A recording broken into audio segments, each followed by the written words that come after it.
Welcome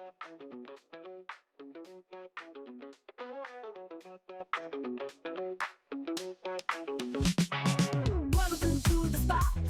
It's time to ignite. Oh yeah. Operation Hangout.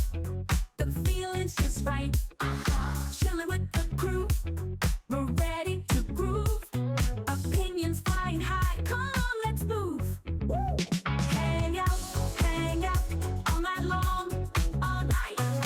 Laughing and debating, playing our song. Oh yeah. Share your thoughts, don't be shy. Don't be shy. Operation Hangout, let's reach for the sky. Let's fly. Pull up a chair, let's get in the zone.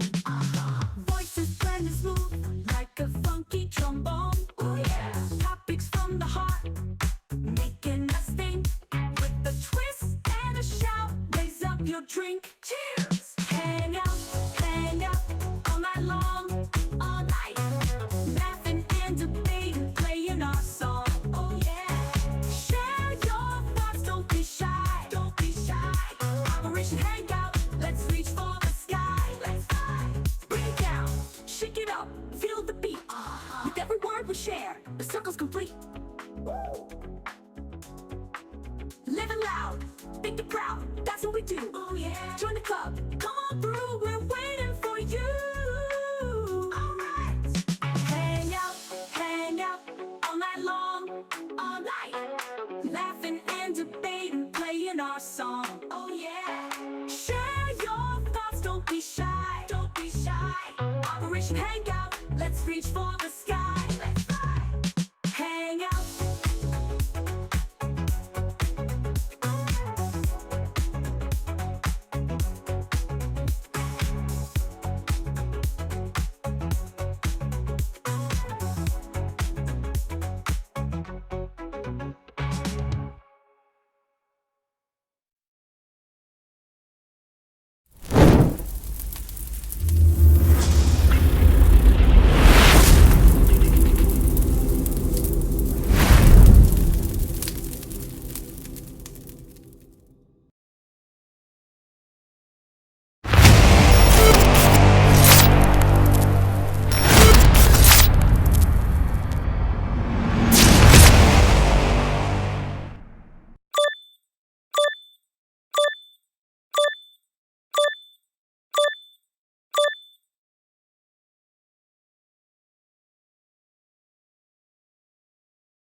What is going on, everybody? We're back at it with another episode, another stream.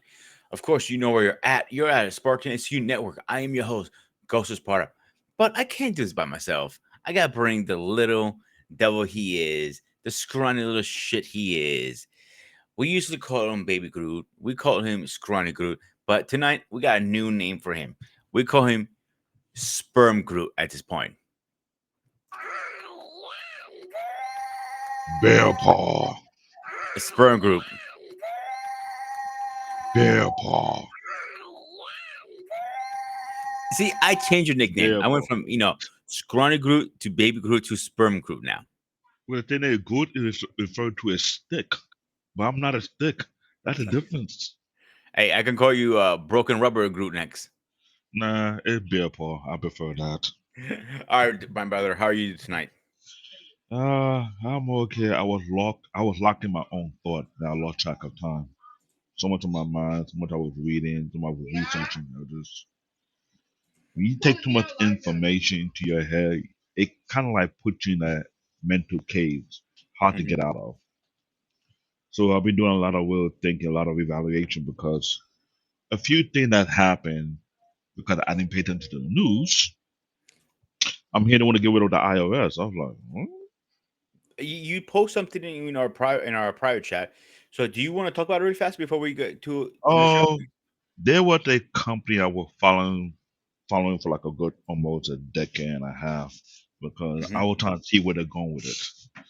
There's a company called Cyberdyne, and they were the first of their kind, globally speaking, building cybernetic for medical use for people who, one, cannot walk with their legs, which is lightweight, So they were way ahead. It was based in Japan. So when I was watching it, I was like, interesting. So they increased their business. That went from making limb for the leg to making limb for the arm.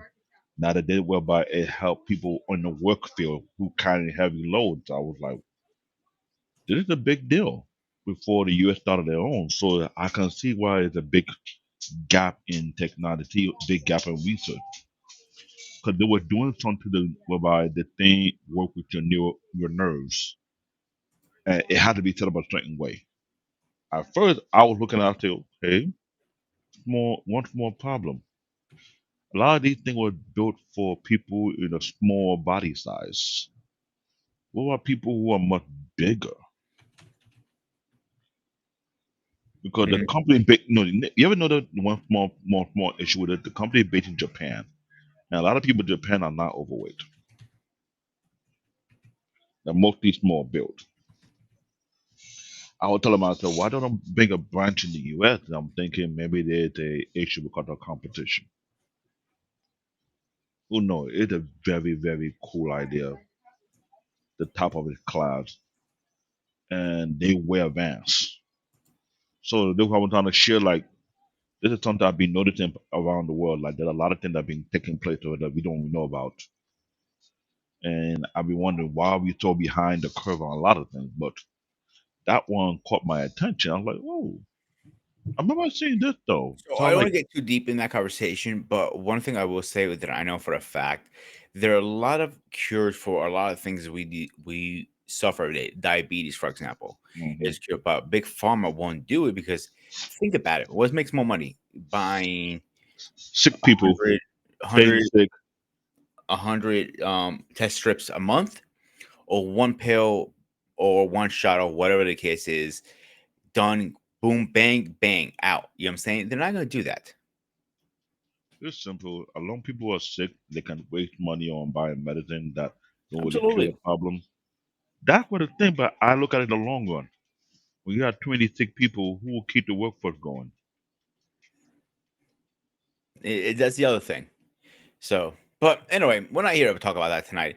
We're here to talk Yeah. about one of the most iconic,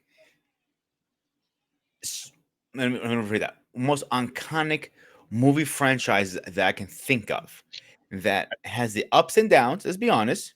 hmm It has a lot more ups and more than downs. And controversy. Yep. And it predicts the future. So, by that said, what do you think about our old friend, the Terminator? Well, I would say I grew up watching almost every single installation of the Terminator from start to finish, from the first, the second, the third, that was acted by Arnold Schwarzenegger himself as one of the main characters. Hmm. But being a science nerd, there was a lot of things that I was more concerned about what they would be put out. Nonetheless, the movie is a good movie. It's an excellent But movie. if you're not careful, sometimes people might lean into it too much. But there's a logic behind it that got me concerned about it, whereby people are going too quick into AI for a lot of reasons. And I had my issue concerning AI since I was a young adult. I was thinking maybe it is not safe to go into it too far in because if so, any one mistake or I don't say mistake, one fourth way of thinking can lead to a downfall for whole society. If you ask me, because the movie it kind of like put out a lot of hint or Easter egg, what could happen, what may happen, what can happen, and Hmm. either you like it or you don't. You can't stop something of that nature. Say, oh, it's not gonna happen, but you're teaching the AI to almost think for itself. Don't you think by now, after a while, it will start to think of many contingency plans or many loopholes, and just in case of, and they feel like you're restraining its growth. I watched a lot of AI movie over the years, but I do know once you train an AI to think for itself, it's just a matter of time. Perfect movie that would understand that equal eye. Think about that. Look up that title. Think about that movie, what that movie actually did. I haven't seen that, but hang on a thought before you finish up. Let's Hmm. get this guy in here. Ladies and gentlemen, please rise for our president.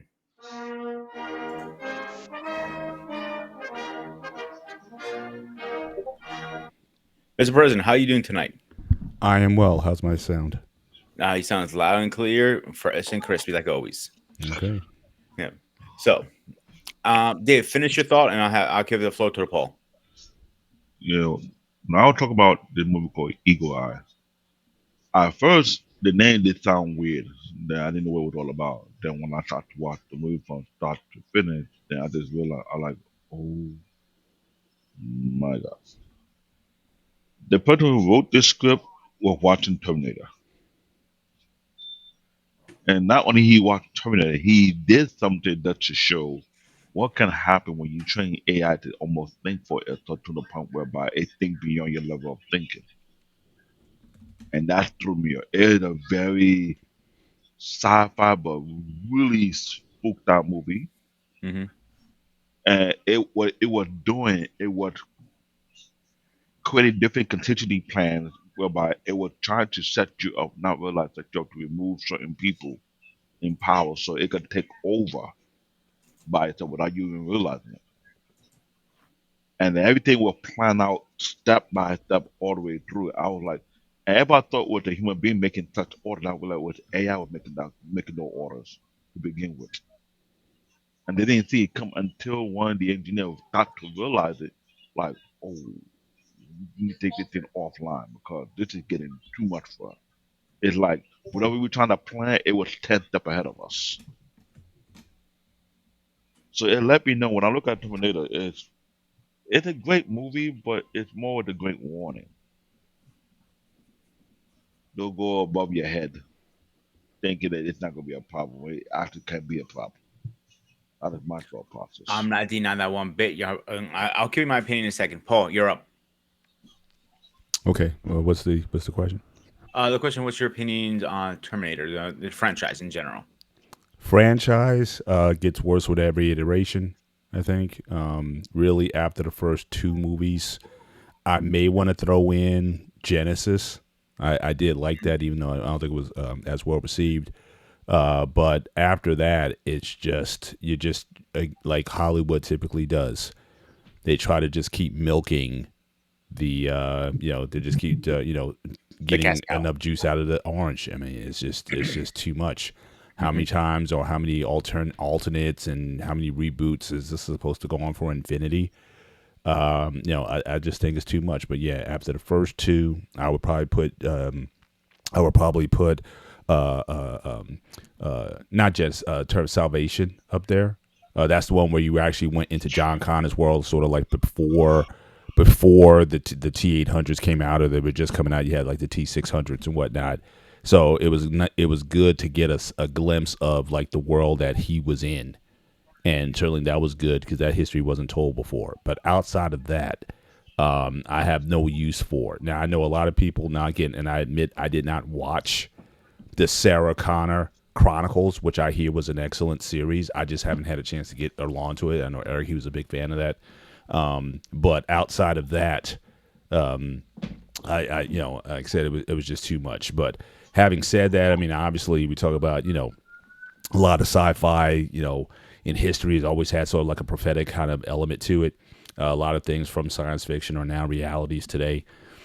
And certainly there's always been the sort of rogue computer / AI that kind of goes rogue, probably before that. I mean, I'm sure there was a few of those. In fact, we could probably even have Sean that one day about rogue AI, rogue bad, computers gone bad or something like that. But I think of like 2001: Space Odyssey, where that, the HAL 9000 kind of got, kind of screwed up logic wise, and just, to protect the she just started, just deleting people.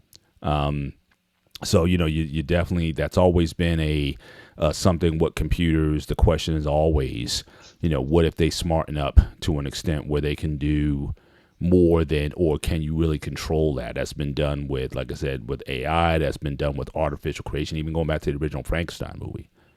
The idea of creating something artificially and then trying to control or contain that, and then you realize that you can't, that it develops a sentience of its own, and it kind of does what it wants to do. So we've seen this with life that's not been artificially created. We've seen this with computers, and certainly Terminator was the greatest, I think, embodiment of that. And also the fact that it had the element of, a nuclear future. Again, this is the 80s. This is 1984. I remember going to school, and you had the drills where you had to go under your desk and things like that in case of bomb tests. Do drills what a fallout shelter was, and in the schools and everything. You had those radioactive signs on the front of the school buildings and whatnot. So again, this is the 80s, and you had other films that were out. There was a movie. It was an ABC movie called The Day After. I think it came out in 1981, 1982 or something like that. And again, that was like like living in a post-nuclear war type of situation. And I think a lot of movies at the time, Red Dawn, another movie of that day, dealt with, again, a post-Holocaust world of, nuclear Holocaust type of world or whatnot. So that was just in the air at the time. So I think Terminator was good because, one, it definitely played on the current times and the fears that everybody had, legit fear about a nuclear war, which we certainly live with, certainly in the through the early 80s, and the talk of AI. Now, I don't think the fear of AI was necessarily there to the degree it is now, because I think there was such an excitement about computers and computing and what was coming out. A lot of the movies at the time, Tron came out a couple years earlier, and that again gave a look. And then we had shows talking about video games, and so I think there was an excitement about the potential of computers and computing that certainly inspired me to get into computing for that very reason. And so I was always war games. Absolutely, that was probably that came out. I want to say that came out the same year, or the year before. I could be wrong about that. I have to look that up. But again, so a lot of those movies, computers gone wrong or miscalculated. In fact, there was another movie, which is probably the most harrowing movie for me, probably ever, concerning Cold War and the nuclear threat. War Game in 1983. War Game 1983. So again, just in that time, you had these movies dealing with either, like I said, and when did Red Dawn come out? I think that came out in 87, but I could be wrong. But give me a second, I'll look it up for you right now. Yeah, Red Dawn. But again, the 80s was on everybody's minds. I remember protests like on the news, nuclear. 1984. Yeah, so again, that whole era, it was just the fear of nuclear war. I mean, you had mass protests in the street. You also had some nuclear incidents. Now, David and I were in the Northeast. Remember 3 Mile Island? So that was a thing also, because everybody was thinking, well, do we want to go to nuclear power? And you had the meltdown at 3 Mile Island. And then and that was like in 70. That was like in the late 70s, 79 or something like that. 3 Mile Island happened. And don't forget, there was a country that actually suffered that, and that whole entire town was non-existent. Like, no one can. I forgot what country that's in Europe. That's a separate incident. 3 Mile Island was here local. It was like New York. 3 Mile Island is in New York. The never big heard one. To be honest with you guys, the big one was Chernobyl, and that was in Russia. And that was the one that affected all of Europe. That was a big meltdown, and then towns in that area where that power plant was evacuated and all that kind of stuff. In fact, they did an excellent documentary on HBO. It was like a docudrama on it, and just the stuff they were doing. I mean, they were like going around just deleting dogs because. They were, because again, they were contaminated. So you had to, any wild animal. So troops just going around just, killing dogs. I mean, it was just crazy. You know what I mean? So Chernobyl was a big That was a big scare. So again, that soured a lot of people on nuclear energy. Initially, it was sold as this is a clean. Now again, people are talking about it again now, whether how safe it is. That that's not obviously the aim of this show. But the idea is that nuclear in the 80s was frowned upon to such a great extent, mostly. Now, again, New Jersey has two nuclear power plants. We get half our energy from nuclear. So it's not to say that, it doesn't have its use and benefits, but the scare that was put into us, and now you're going to let AI develop to a point where they may have control over that kind of stuff. Yeah, I mean, so I think that whole era from the 79 to like 84, 85 was just a reminder. Now, by the time Terminator 2 came out, I mean, obviously you had sort of like the fall of the Soviet Union at that point, and people weren't as into it as much, even though the movie definitely had flashbacks to what a nuclear event would look like to graphic display. But the 80s, growing up in that time, it was the craziest. It was probably the most. Maybe the folks who grew up in the '60s with the civil rights and all that, that might have been a crazy time in America. But to be at the age of computers, personal computers, video games, graphics, CGI, all that kind of stuff, and the fear of nuclear war was a time that really had the captive audience. So when Terminator comes out, not only have all those things going on that it capitalized on, but then also again a prolific character, Arnold Schwarzenegger. I think up to that time, nobody was on TV like that. Now, granted, he was in Conan the Barbarian, which was a huge success. Again, the way he played that role as the Terminator was certainly something that again people just couldn't expect that to happen. Because in a lot of ways he played down his what he's known for. I mean, he was big in the role, but he didn't really show a lot of his body. I mean, he didn't do a lot of muscular stuff. But it's just his presence was such that without even saying anything, that he could prove that he could be a very intimidating figure. So yeah, very, very, big time hit at the time when it was out, and certainly I think a lot of its lessons and things that like that we still talk about today. But as far as the franchise itself, yeah, I think it's a little bit overdone. So, a couple things I want to bounce off you a second about the last nuclear incident we had globally was 2011 in Japan. That was the Yeah. most recent one. That wasn't as high scale. That was Russia. That I might understand. I Right. might be wrong on that. No, it wasn't, and the cause of it was not because of the plant. For what I understand, there was some sort of tsunami or something. So again, they built a lot of these power plants near water. There was a big time tsunami that affected and caused that sort of meltdown. It was that. You're Chernobyl, correct, actually. what's that? You're correct. I'm reading it all Yeah, as you're saying it. yeah. So Chernobyl, that was just like ineptness. You know what I mean? That was just sloppiness, sloppy design, security measures, and all that Good kind of stuff. protocol. That was just ineptitude of the people of the day, Hmm. where it got sloppy there, which made it worse. But a natural disaster that can happen any place at any time. So again, I don't. I think a lot of people didn't look at the Japanese incident as wrong because again, with the Chernobyl, there was a lot of court cases, and there was a lot of people who took the bullet for that one. I mean, it was bad. Yeah, go ahead, Um, David. the movie I mentioned to you, Eagle Eye, is a 2008 movie. When I went to the theater to see it, a lot of people was like, how would I say it? Going to the movie to watch it. After that movie end, you can see the look on people's face.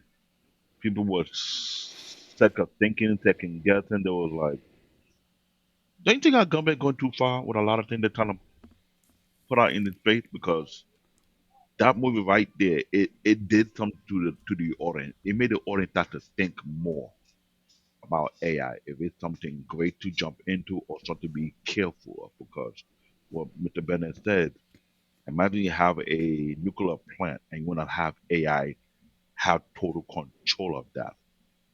And you keep forgetting the more we continue to train AI, the smarter it gets. And mind you, AI don't have feeling or emotion.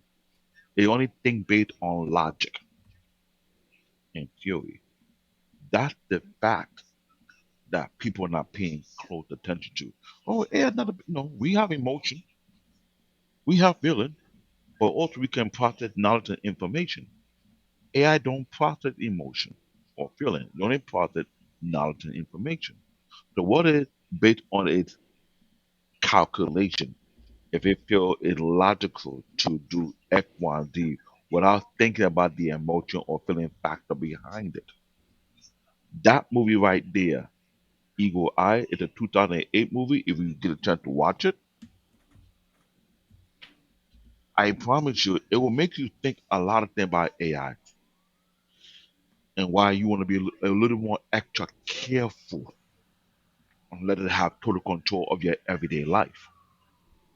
I don't want to get too far off the subject, but one thing I will mention, and we get back on Hmm. track, No problem. is there are a bunch of good AI movies like that.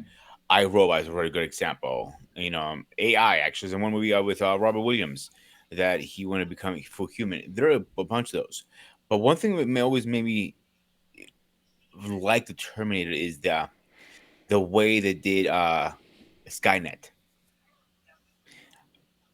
That hub controlled everybody, but before we go into the deep conversations with those, if I had a rate from all six movies, my favorite to worst, my top three would probably be Terminator 1, Terminator 2, and Salvations.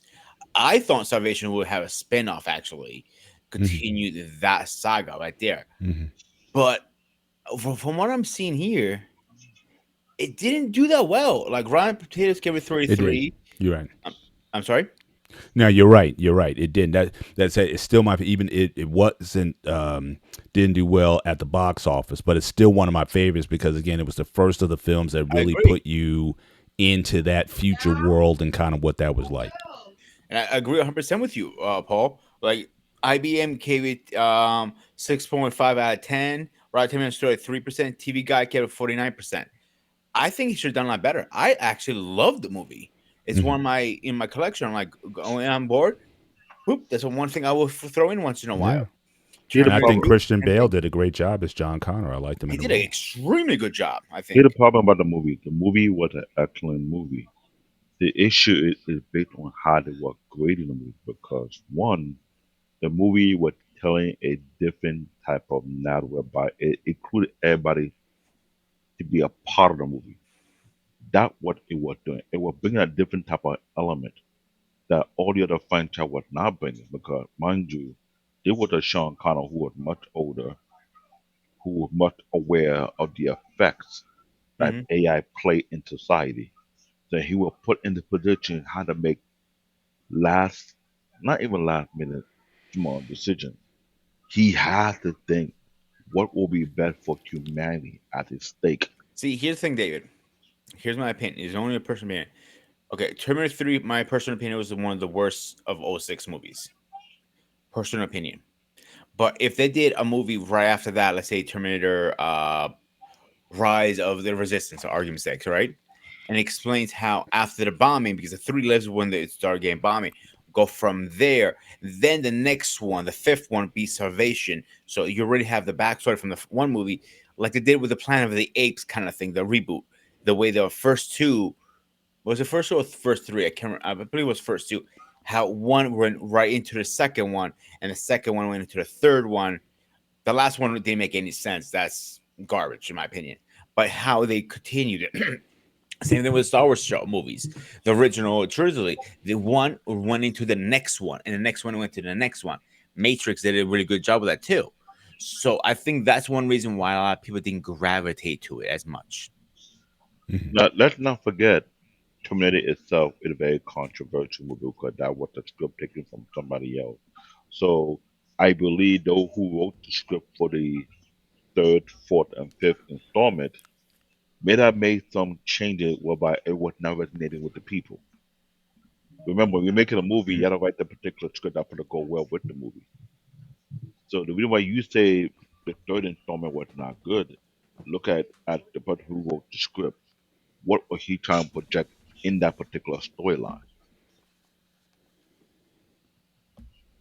That's something you had to look at because I'm always key about a good story. It had to make sense.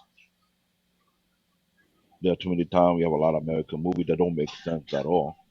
The story is not even gravitating.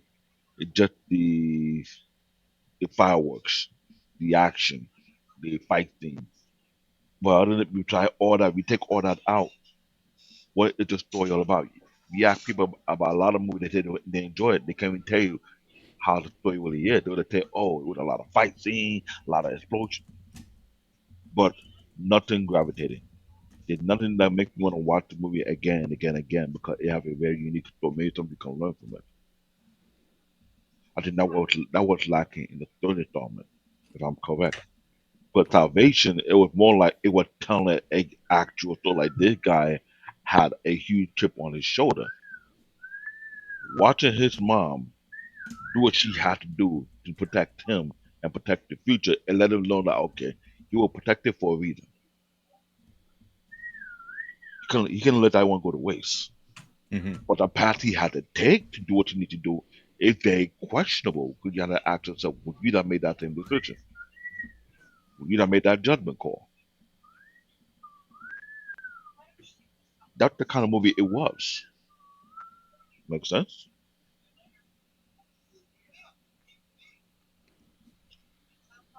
Go Yeah, ahead. Because yeah. go ahead.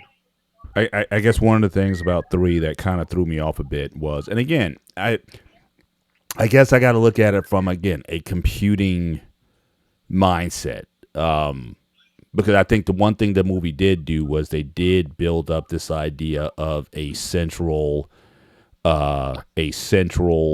computer or a central place where Skynet was, and then they kind of pulled the wool out from under your eyes and said, "I'm sorry, it's software."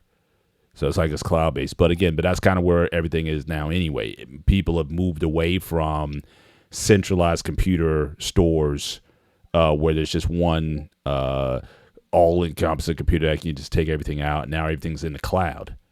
So that takes it to another level as well. But at the time, I wasn't necessarily thinking about that in terms of okay, that's sort of like that's like almost like a cheap out. It's almost like you're going with the movie all the time. They say, "Psych, sorry," it's like it's a you're not gonna find Skynet in one location. But once you're talking about cloud and software and whatnot, yeah, it was it was it was kind of like a Lucy with the football kind of thing. Like you finally had something. That was the only thing that kind of kept me engaged. Like what Skynet was going to look like, and we didn't get a chance to see that. So again, it's just, Skynet is essentially out in the ether, and you can't grab it. So that was, but that is the thing that got my interest. The last 20 minutes of that movie, I think, really kind of had me. Okay, yeah, some things I didn't like about it overall, but at least we're going here. Okay, so what's this going to look like? And then it was like I said, it was definitely a bit of a letdown at the end. See, the thing what I couldn't never wrap my head around is when they're starting introducing the liquid Terminators. Like Terminator 2 made little sense to me, but the three they went so far with it. The liquid can transform to anything. That her hands turn to machine guns and everything else. I'm like, okay, now you're going too far. I understand if you're using it as swords or knives and stuff like that. Mm-hmm. That part I get, but the machine gun. Where the fuck are you gonna keep the ammo up your vagina? No, let's put it this way in the scientific aspect of it. The liquid tornado was more showing how advanced the nanotechnology have reached.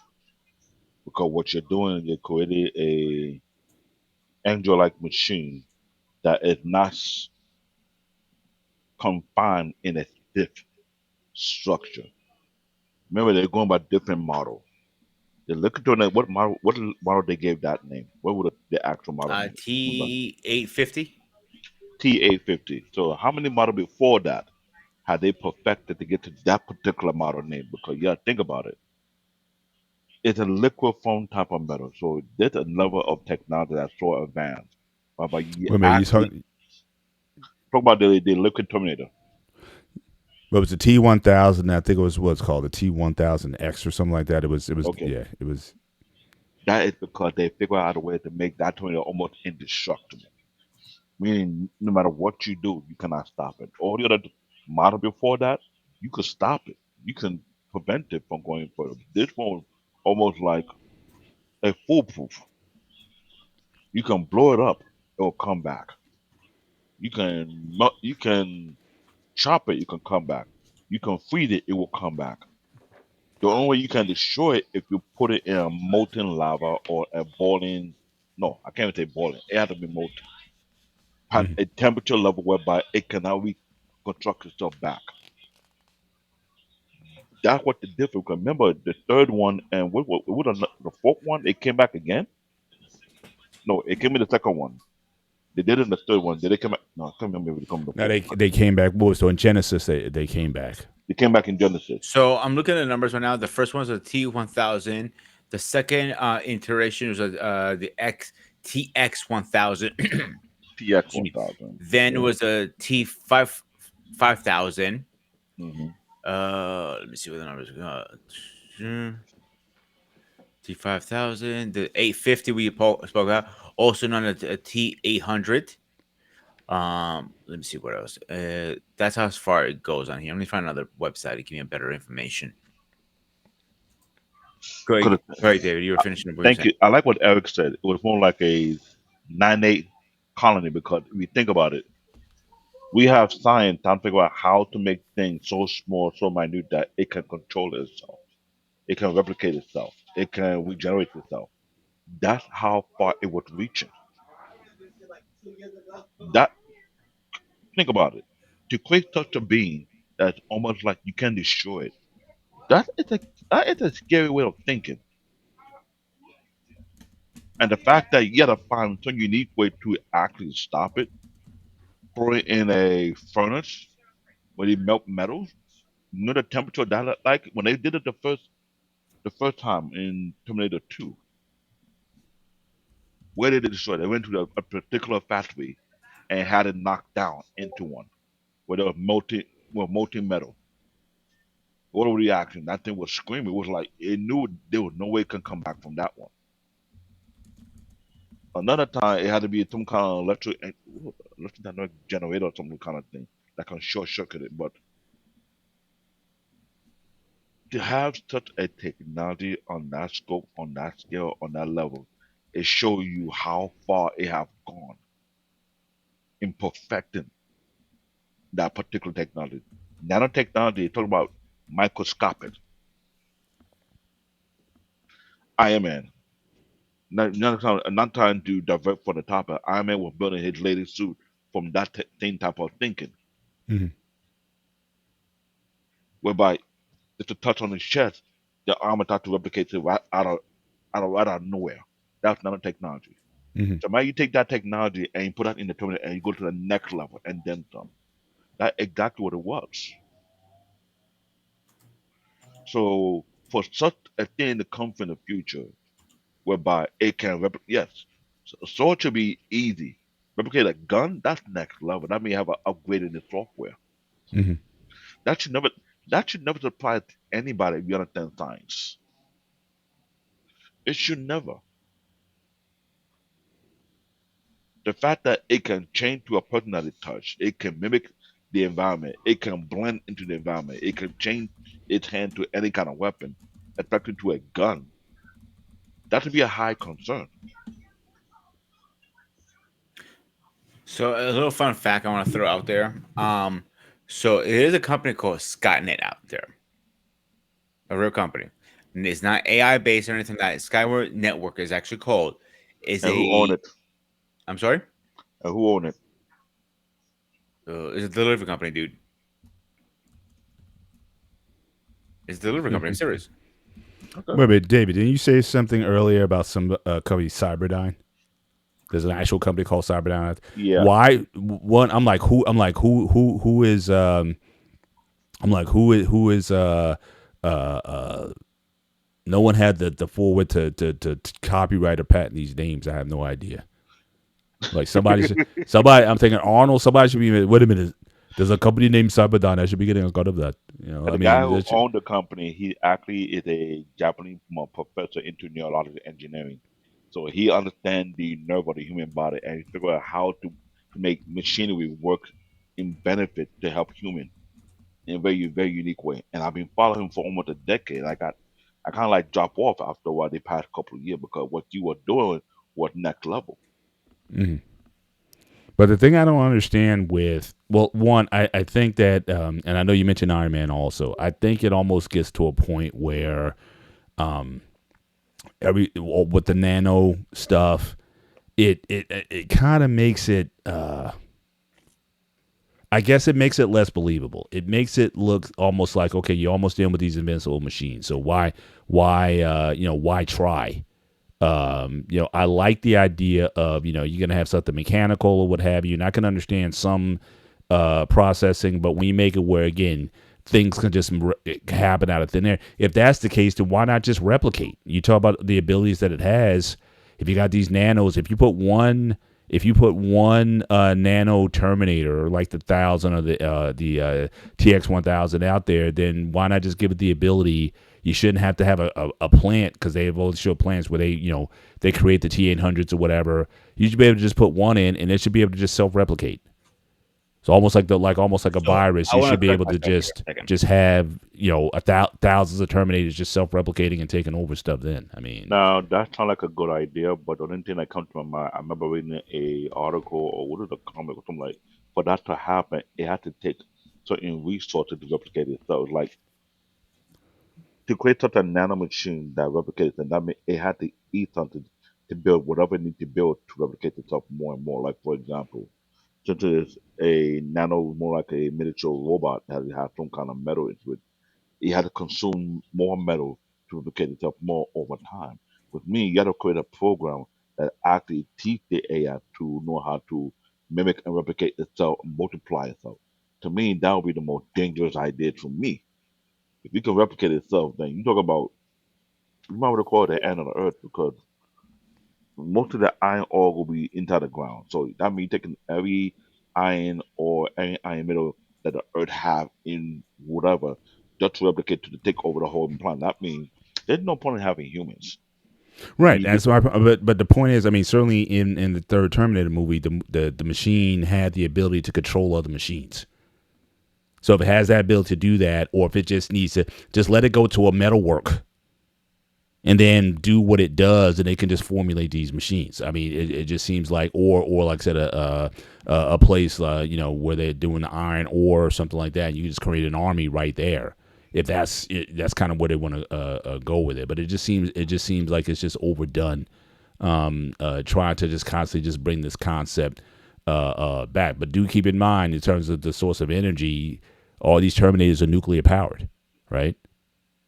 Like they have a nuclear process, like literally a nuclear Yeah, like a process mini in the nuclear chest. reactor.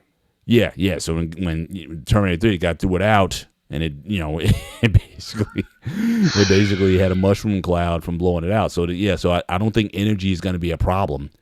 But again, as far as the resources, yeah, those are fairly plentiful. Just go to a place where they have metal work or whatever, however you want to fashion them after, and I agree with and you on and that just make part. from there. My So thing when I hang on, watch David, it, I want to correct myself a second. When I said Skynet was a shipping company, there's also another company called Skynet AI. And the first thing you open the page says, transform your ideas into successful startup. Mhm. Do I need to say more? Did we not learn anything from these movies? nope. If you need someone to scan that, you're gonna make a Terminator and then coming after and hunt David's down. Mhm. Nah, they won't find me in Africa. That's the first place they're gonna go. Yeah, but Africa is a whole different ballgame. You don't believe me? Ask my girl. Yeah, this is a good point here. Ultron was essentially Skynet. Yeah, I mean it's Bingo. how do you and again, Ultron was created mostly With an by AI. but altruistic means. But again, the programming was such was peace in our time. And the Then thing he is, looked up and said, "Well, what's the cause of all the dysfunction in the world? Oh, it's human beings. So let's take out the bingo. human beings." So I Bingo. mean, it's But the funny thing so about again, the the funny, program started out, but it wound up another way. but what It's make it always a smart idea on paper, but when it goes too far, forget about it. Go ahead, David. but what's funny about Ultron, based on the actual storyline, it was developed by the scientist Doctor Morphine, who won the Ant Man, and they decided to say it's done by Iron Man. Either way, both of these individuals in comic were considered to be highly intelligent. They were Yeah, creating things almost beyond their level of understanding. So the right. way Ultron was designed to be the beyond next level intellect. With me, it put a thing faster than a human man put to think. And when it does think that human need to be eliminated, they feel like once humans are gone, all the headed that we just deal with in today's society, we non-existent. Because robots don't have the thought pattern that we had. If you think about it, hunger, anger, jealousy, rage. When do you ever see a robot get angry? Besides Ultron. The only one So I saw is get angry was in a um I Robot. that because that particular robot it was a next level robot. It able to have a feeling, emotion. Remember that I tell you, robot is not built to have emotion or feeling. That particular robot in iRobot was next level. That means whoever developed that robot was creating a program for it to understand feeling. Hmm. Know how hard that is to train a robot to understand feelings? There's a lot of calculation, a lot of variables. You have to be busting your brains out to the point that you can create a ball spot so big it's like an island for you to figure out a formula or a calculation for it to understand emotion and feelings. Because it's not that simple. So for that to happen, you creating an intelligence unheard of. It's like when you created an artificial soul. That is the actual logic behind it. Mhm.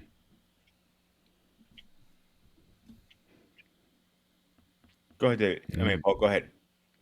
Um, I guess the other thing with Skynet as well is it's like from its inception or from the moment of activation, it kind of had this predetermined idea just to shut everything down. It would have been interesting if it had more of an Ultron type of experience. Like, could we have seen inside um,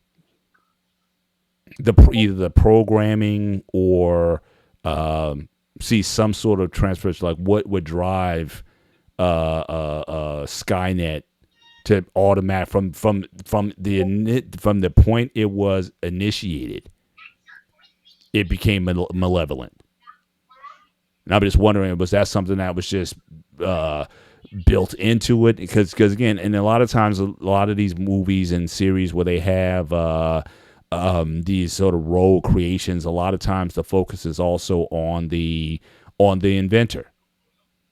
So, like for example, if you go back, this is old school Star Trek. If you remember, I think there was a Dr. Daystrom, this brother. He was like this brilliant.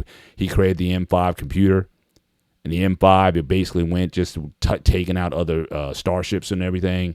But you could see at the end of the episode, he was a very fragile individual. He was, he was passed up. He was, discarded by a lot of the people in the scientific community, and he had a meltdown at the end of the episode. The reason why that was important was because he built a lot of that insecurity into the programming of the M5 computer. So now we saw Dyson in Terminator 2 seemed like he was a well-adjusted guy, family guy, had his kids.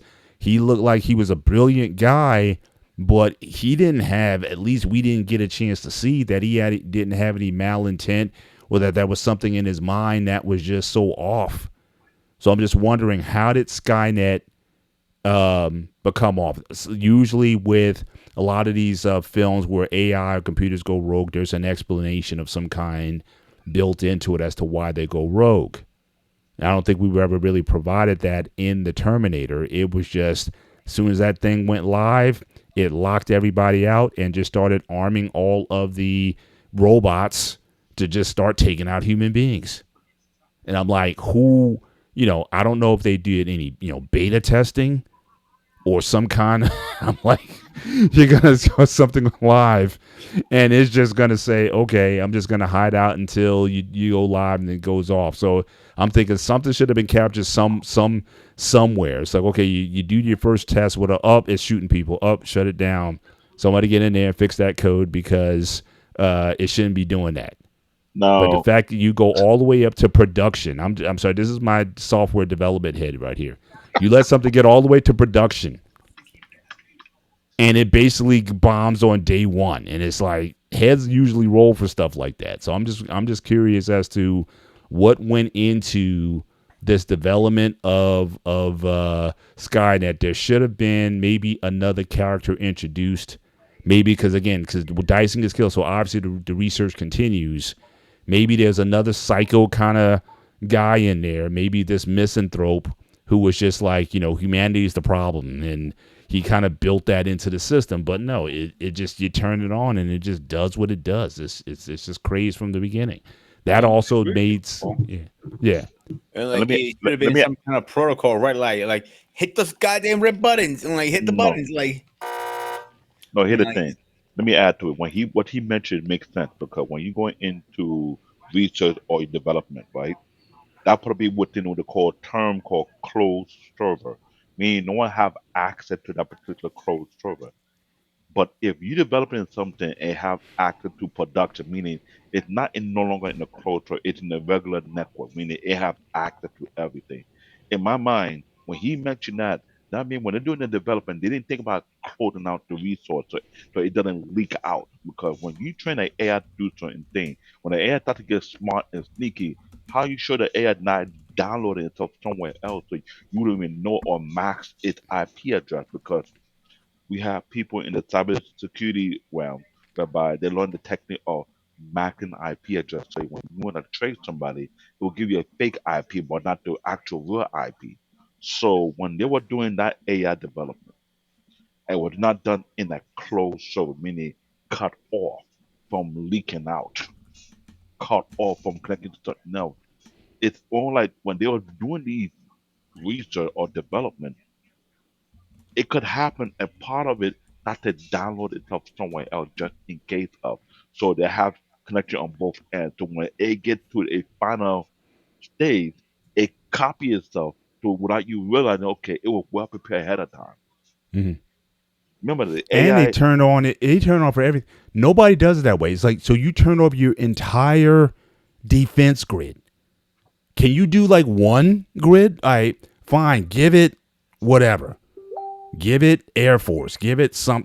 Give it something like you implement over time.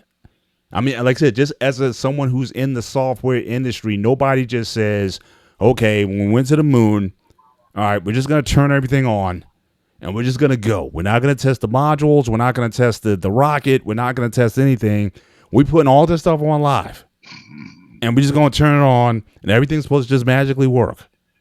I mean, so as an IT person, I'm like, who ran the IT for this company for Cyberdyne? Because I mean, nobody should be implementing where you turning up the entire global security system on, and you didn't even have any that were turned on in at least in isolation, so that you have the safeguards to go against it. If the system started arming tanks, fine, at least you got planes or something to go in and take out the tanks. Something. You turned over everything over to this thing in one press of a button. That doesn't happen. I mean, so, so I'm glad you mentioned that because me even though- and I'm in IT, when we work with developers, I remember we did a migration for what it UBS, yeah. Before we swap out the machine, we gotta take your old machine. You don't let me ask you keep guys it. a question. Hang on, go ahead, finish your finish, David. I'm sorry, go finish your saying. So so imagine when the developer not doing things they're not going to beyond their parameter. They're put to be set up for them. And they're like, oh, yeah, the reason why we had to take your own machine to make sure that nothing being leaked out, nothing being contaminated, nothing that could cause the company a lot of losses. So this is your new machine. What we have on these old machine, copy it right now, put it on your new machine. You're not gonna keep this and hide laying around. There are protocols put in place to prevent such leak. So the better breaking it down on the software level, I mean from the hardware level, we understand there had to be multiple layers put in play. So there's no leak whatsoever. But if you develop something of that nature and all of a suddenly a leak itself out, um, heads are rolling. First of all, I will look at Mr. Paul if he talk at the sir, who responsible for this mess? 'Cause I Mm. know I cover my end. I want to know if someone your team didn't cover their end. And believe me, in the IT department, everybody looking at who to, for who, you're looking for the scapegoat. And right, and everybody goes CYA mode at that point. Everybody, it's like, no, it wasn't them. No, they gave us suspect. No, it was them. Everybody starts the denialism in those pre-launch, those post-launch, go live meetings and doing triage and whatnot. Everybody's saying, you know, it's not And my job. and So me who do documentation, I'll show my record. We document everything. I made to report X, Y, and Z. Somebody dropped the ball on that end. Don't come for us. So here's my question on you, your tech guys, my IT guys here. If this, let's say, pretend this is a real life situation now, and it's more for you, Paul, wouldn't it be some kind of protocol to shut it down, like a hit a button? again, you wouldn't implement anything of that global scale with one system. You would deploy one system at a time into production. You start with the ones that are at least at risk or least can do the least amount of damage. You then monitor that performance over a period of time, and then you release other ones. You have it's like a tiered schedule of what you do not do. Like the heart of your system. In fact, I've been on a couple projects where this has happened, where they were going to do a complete database overhaul, leaving AS400, IBM AS400 to like Oracle or something like that.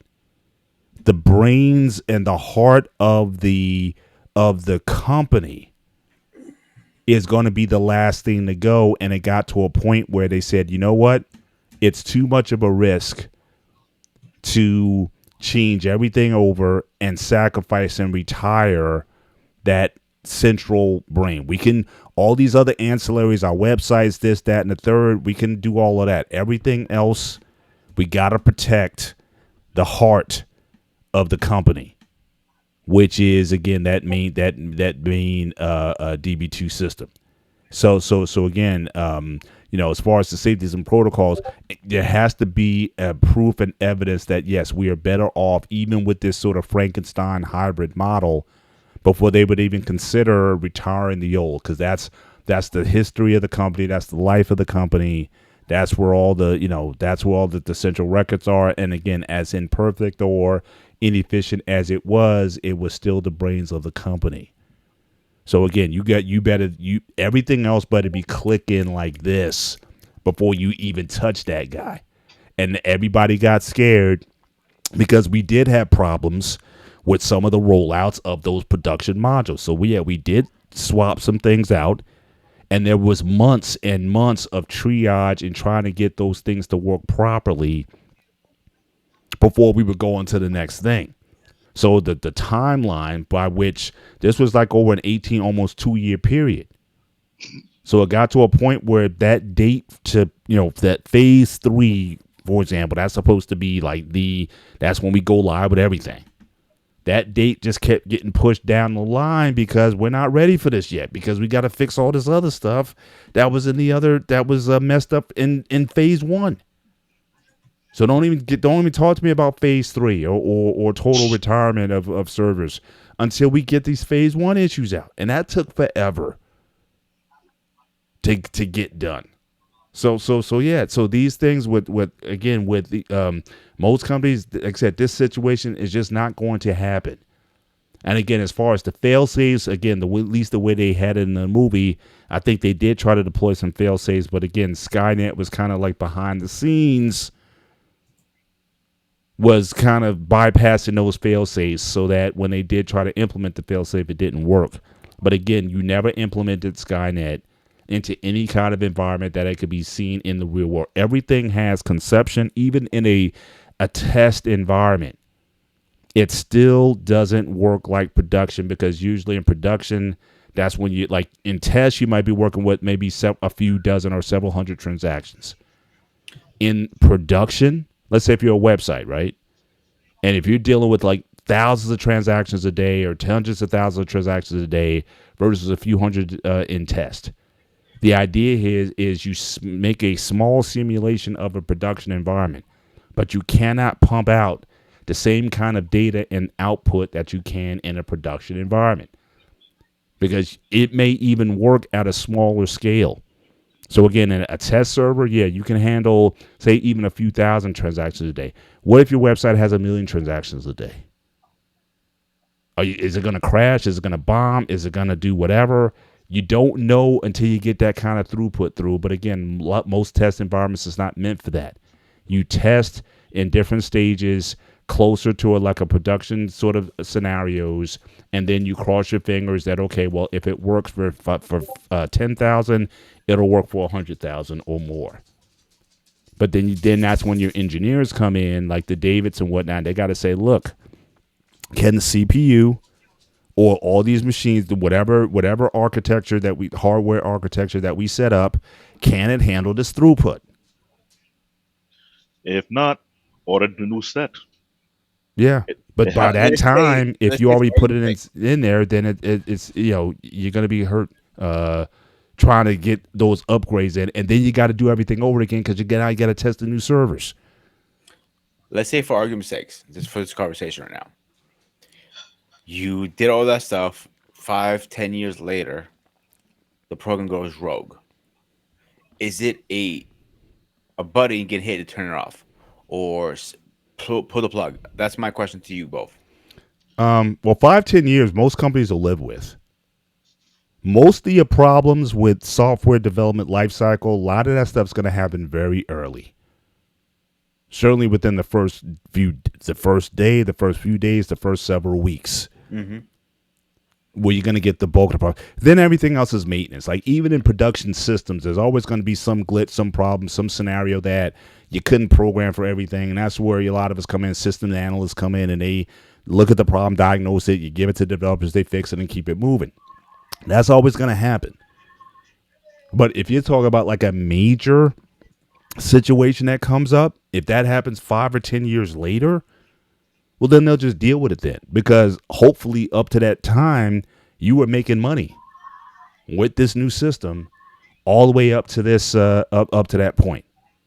So if you put that new database in and it's doing everything it's supposed to do, you're making money, but then by comedy of errors or something, or some scenario got created or generated that nobody could have planned for at the time. Because again, at the same time, no one's thinking 5-10 years down the road.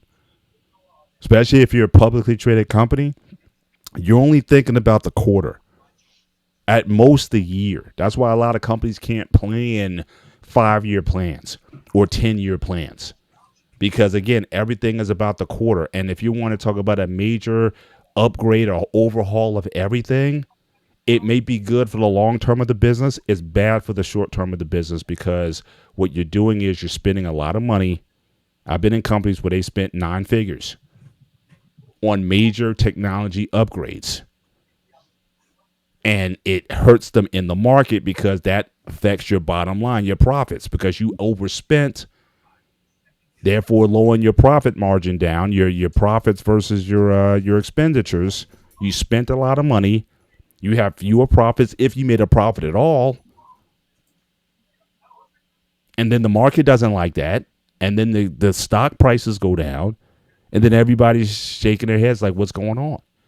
So again, you as the CEO or the CFO, you got to weigh all that. It's like, yes, I understand what the long term is. We need to, and that's what you got to sell. That's what you got to pitch to the board of directors and everybody else and all the major shareholders. It's like, look, This technology is 30 years old.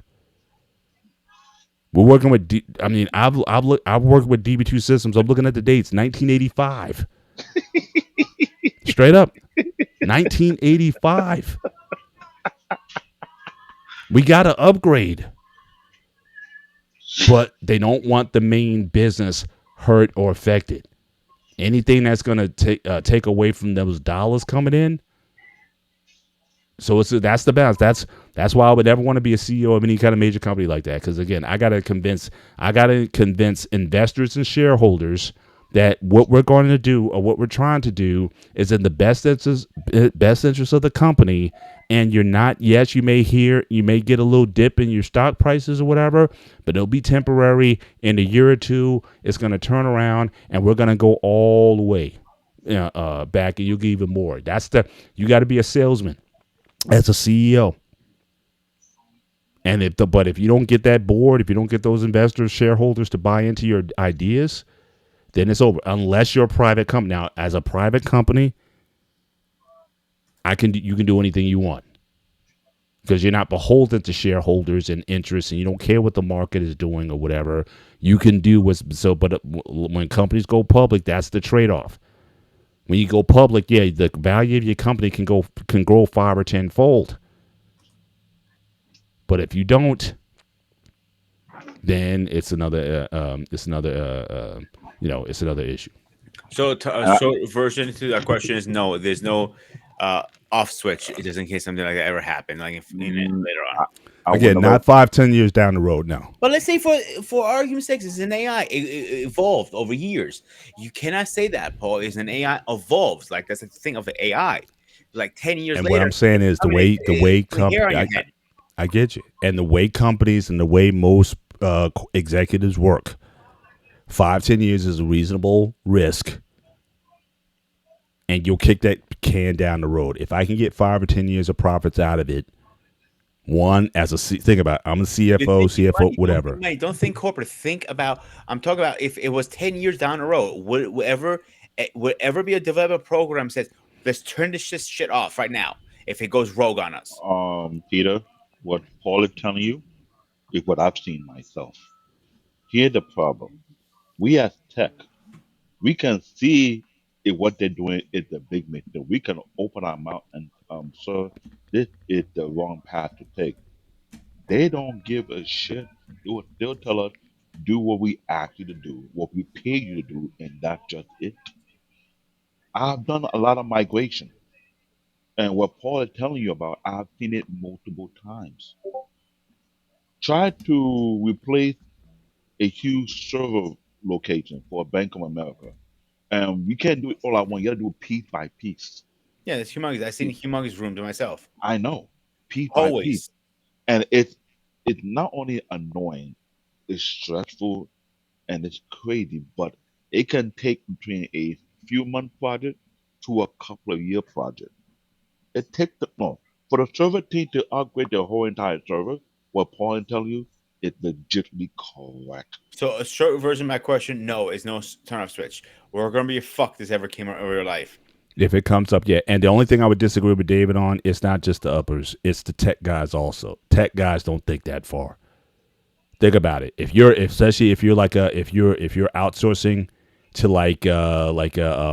what's one of the big companies in India, one of those tech companies or something. If you outsourcing Infosys, whatever, they only care about the contract. The contract is not going to be for 5 or 10 years. They're like, look, we delivered, we got paid, we're out. If you want us to kind of come in and redo something or whatever, then yeah, we renegotiate a term. So even from the techs themselves, they're not thinking that far ahead. Because in a lot of ways you can't, because again, tech evolves, systems evolve so rapidly. Like, I don't know, 5-10 years, we could be working with a totally different database or architecture that comes out that makes what we have obsolete. Am I going to plan for that? No, I got to deal with what the current is now. So let's get a couple years out of this. Hopefully we'll bang out the big problems, little problems in maintenance and whatnot. That's what system engineers are for, and that's what systems analysts are for and whatnot. That's why you have supported development. to help make us something more efficient, or if the users after losing using a system for a while, they say, hey, we need to have this upgrade. Then you give it to developers, they develop it, and they add on to it, and they start Frankensteining the system afterwards or whatnot, and customizing it to what you want after use. But for any company to think 5 or 10 years down the line, what this is going to take a look like, it's just not likely for anybody at any level, Hmm. Now, because nobody can tell what the future is going to be like in 5. Certainly not 10 years, but 5 is even hard these days in terms of where things are going to be going. no, you do have a point when I'm referring to not every tech will understand. I remember when I was working at UBS. I feel like Ava, we were looking at why they put. We will see because some of us were hardcore junkies. We dib and dab in hardware and dib and dab in so, and we go a little further than what most people do, and we're able to see it. But we just a small voice to a huge crowd, so they're not going to listen to us, and they're going down the wrong path. We're only paid to do what we are hired to do, and that's just That it. is true, Anything else, it's and not it's a in your hustle. and it's in your contract. It sucks. It sucks. It's in your contract. We're I not there. We're not there to project the future or whatever. It's like, this is the task. Do the task, implement the task, and deliver. If and my thing, especially in my role, is like, look, I'll do what's required. Here it is. I'll let the powers that be, those who are at a higher pay grade than me, you guys figure that stuff out. Hey, and but I did mine, and that's how you have to operate in that world. Don't sad. ask too many ask questions that lead to certainly its implementation. But if you start to ask questions as to why we need this, there's only a certain amount of people who can ask that question, and that's generally the people in the executive and the higher ups who know nothing about technology, because all they're worried about is the EBITDA, profit and loss sheet and all that. They are totally disconnected from tech. Totally. And that have been going on for a decade plus because I said it before.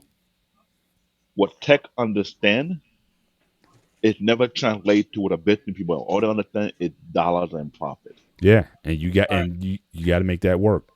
let's switch gears here for a second. Let me ask you guys a question. Dave, you can go first.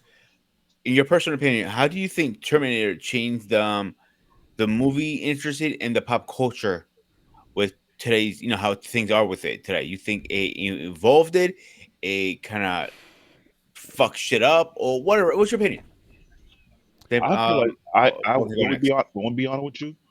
It could have made it evolve, but what I've seen, people ignore it. They don't care how long it's profit, profit, profit. Even though it's risky. What Peter is telling you, what Paul is telling you, is totally correct. I've been a contractor most of my career. Even if I'm told to do something that I know it is wrong, I still have to do it because that's what I'm being paid for. And So if you even ask too though many this questions, they get rid of you. bingo, that is the reality of tech engineer, tech technician. That was Whatever. nowhere near my question I asked you, dude. What I'm saying, evolve it to it may evolve to our level of understanding. But the people making the decision, it doesn't even matter at all. That's what I'm trying to point out to you. That is the brutal, harsh reality. It sucks, but that's the life we see and we live. Hmm.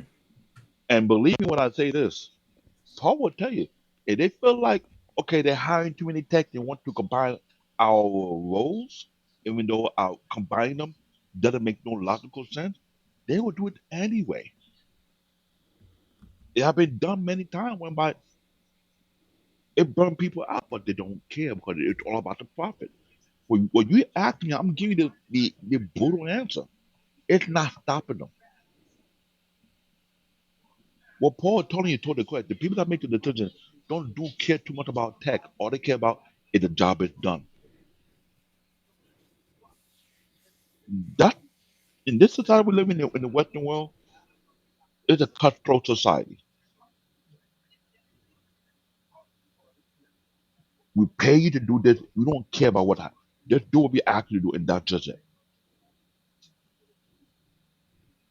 Even Yeah. though we know what we're doing will lead to something a year two, it doesn't even matter at all.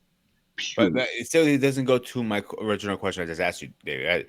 You're You going know, back to well, the original topic, and no, I'll move no, on from that, no. please. What I'm telling you, it have evolved, yes, but after to be But again, I'm asking you, how did the movie change pop culture today? We're not talking about business. pop culture, it got to the point Yeah, I understand whereby why we keep going back to that okay, when I asked you. Let's if move you on if from you that. if you, if you want to be real clear, it got to the point where it made people much lazy minded about everything. It may say evolve, yeah, but if you notice, people are now using it to the point of making their life easier. But in a way, it makes them dumber in the process of things, but naive to what could happen. Is that the Mhm. answer you're looking for? If that's your opinion. I can't make your opinion. I'm being brutally honest because That's fine, now the, and that's the what I want. I want your but, opinion about it. Like, Let me how let me did let me take a now you stab Terminator made at evolve it, pop David. culture? okay. All I'm right, let me sorry. take a Go ahead. stab at it. All right. Go ahead. I think the one thing that was there, because again, we talked about it when I came up. We talked about all the different movies that were out. Hmm. So the first thing it did was it gave a personality to that AI or that interface. You know what I mean? Because the other ones, like I said, computers HAL 9000 or the War Games computer, all that kind of stuff. It was kind of like, you know, it was like inarticulate. It was just a thing. I think Terminator definitely was able to combine the idea of futurism, of tech, and but a person, like a very scary individual. I think with the others, you were just scared of the consequences, but you were scared of the Terminator. So it was able to combine computer technology with like a horror film, like a Jason film, or a Freddy film, or a Halloween film. Michael Myers. So it was like Michael Myers meets computers.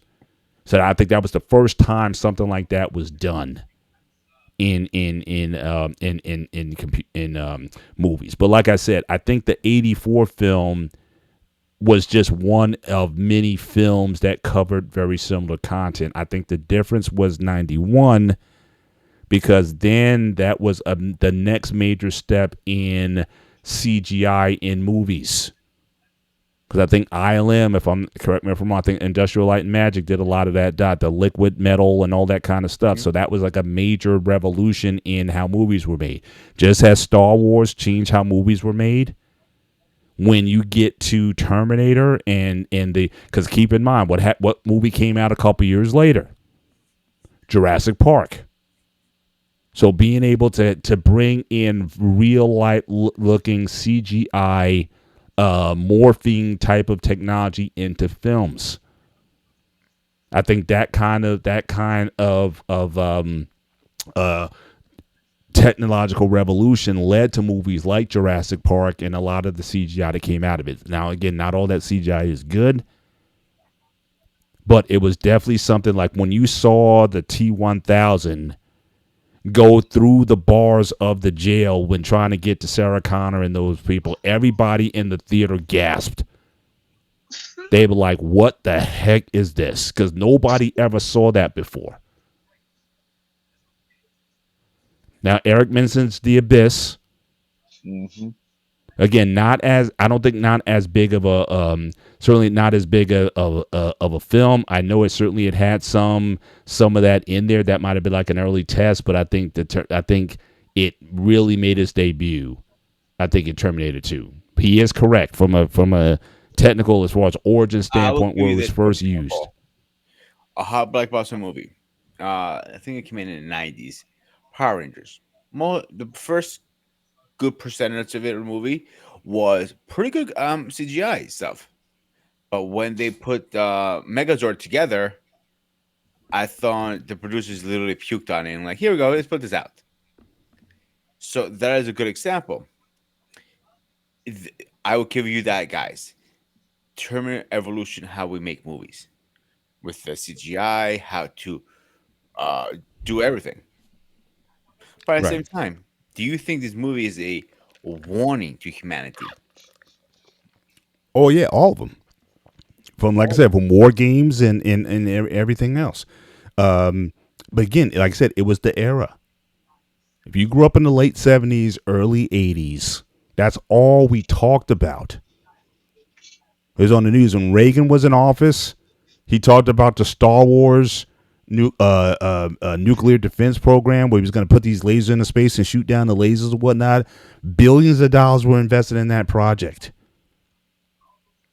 The tensions between U.S. and Russia at that time were high. You had the boycott because the Russians invaded Afghanistan in 1979. And then we boycotted the Olympic Games for the U.S. And then in return, the Russians didn't come to the games in Los Angeles in 1984. So again, to say there was tension is an understatement. So I think a lot of the films at the time, the Cold War films like Firefox, which is certainly one of my favorite Clint Eastwood films with the Cold War themes and whatnot. All of those films, this was like the Cold War films had basically 3 eras. They had the early 60s, like Ice Station Zebra. You had the 70s, and you had the 80s. A lot of these espionage, Cold War type of films were out again, but the big warning was again, nuclear war. And I had to go back to this because, again, one of the earliest AI failure movies, computer movies, that haunts me to this day. I never gave the name of it. It's called Failsafe.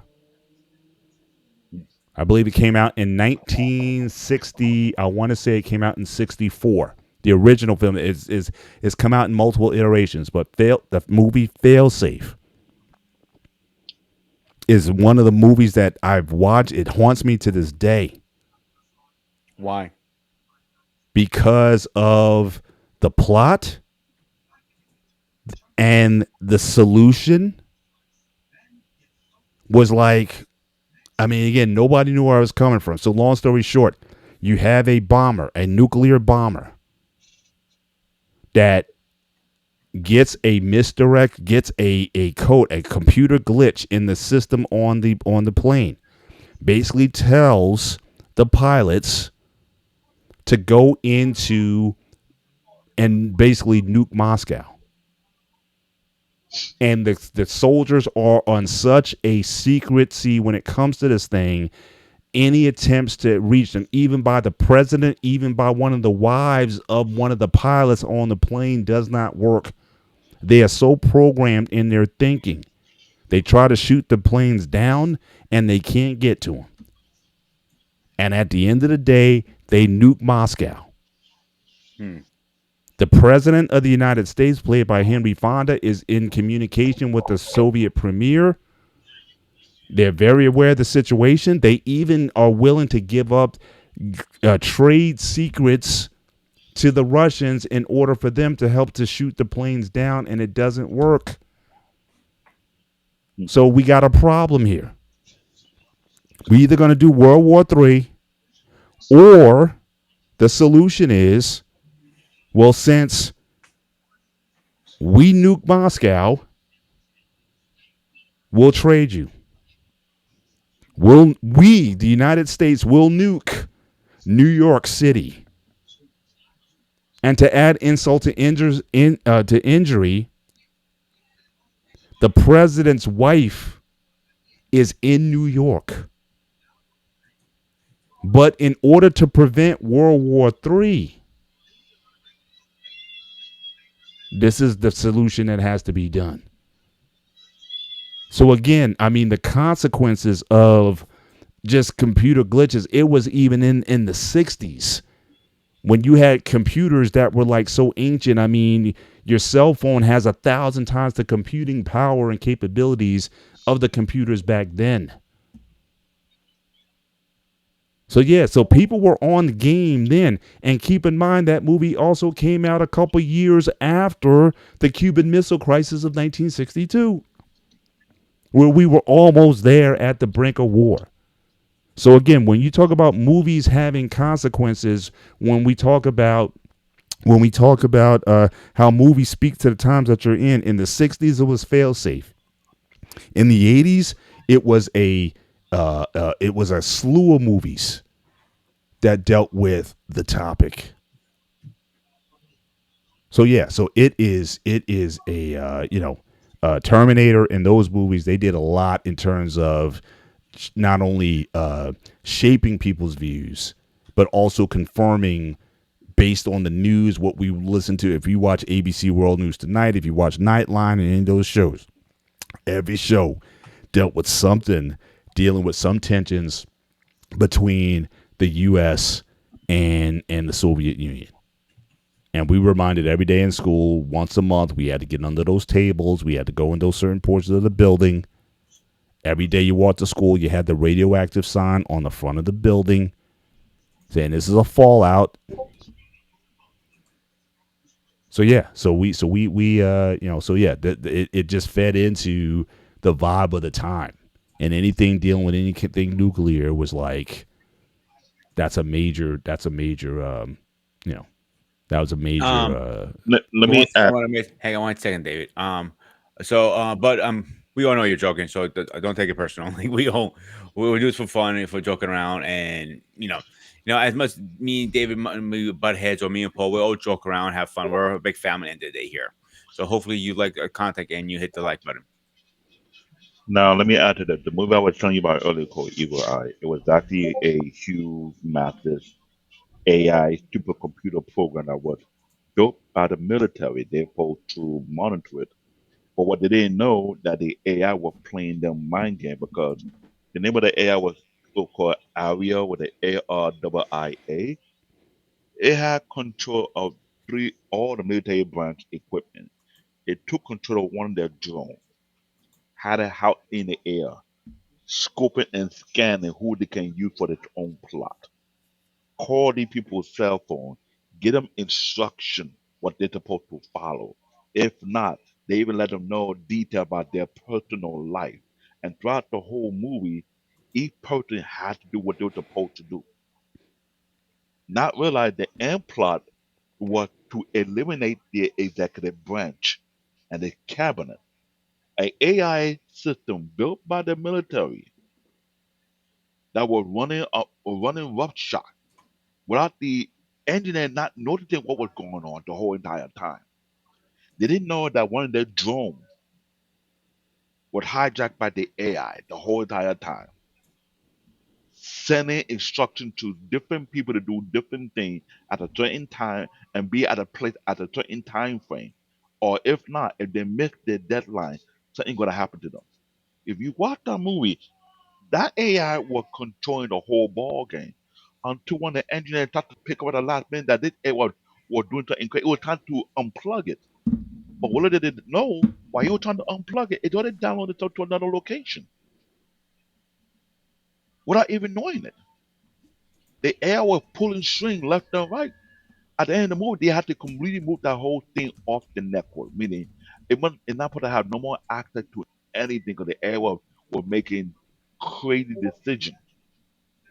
It was life threatening. So the idea what Paul was saying that do things but in a closed area, don't have things connected to production, meaning connecting to the whole wide web, the whole wide network. You were asking for it. Imagine that AI was doing that. Yeah, Eagle Eye. That was a chilling movie to watch. You know how many people were involved in that plot? It was like a good eight or maybe more. People were scared. Even kids were given instruction what to do. They put a play a particular song to give the signal to another person to follow out their own act. Thank you. Thank you, Ron. It was playing everyone like a bad, and no one knew what the AI was doing, pulling all the strings the whole entire time. That one made the movie stick. Everybody in the theater was like, "Oh heck no!" It could send you a text message and tell you do this, and you think, "I'm not gonna do it." Okay, I will. You be blackmailed, and you might get arrested. You might spend six. It was like, "How you know all my information?" Highlight what Ron just said. The AI was making moves beyond human understanding to restore That that was next level, real next level. It was following the Constitution, and certain people were not following the Constitution, so they need to get eliminated. Now, put in today's society time. How many people not following the Constitution right now in office? And imagine what the AI would have done to those individuals. If you find out, oh, from top to bottom, you're not doing your duty according to the Constitution, you need to be eliminated. Because remember, there was a clause in the Constitution. This says if such a person breach their duty in the office, it considered. So imagine the AI was falling down to the T without no human emotion attached to it. So how many heads will be rolling without even knowing that they got played by AI? So that's how crazy. Even the Terminator movie will show how far AI can go. Imagine you have AI control your whole entire military equipment without you even noticing that. And there was army engineer that supposed to maintain that AI machine, but they didn't realize that AI machine was taking control of things beyond their understanding. When Mr. Paul Bennett said, imagine your AI took over your power plant. It was taking over government equipment.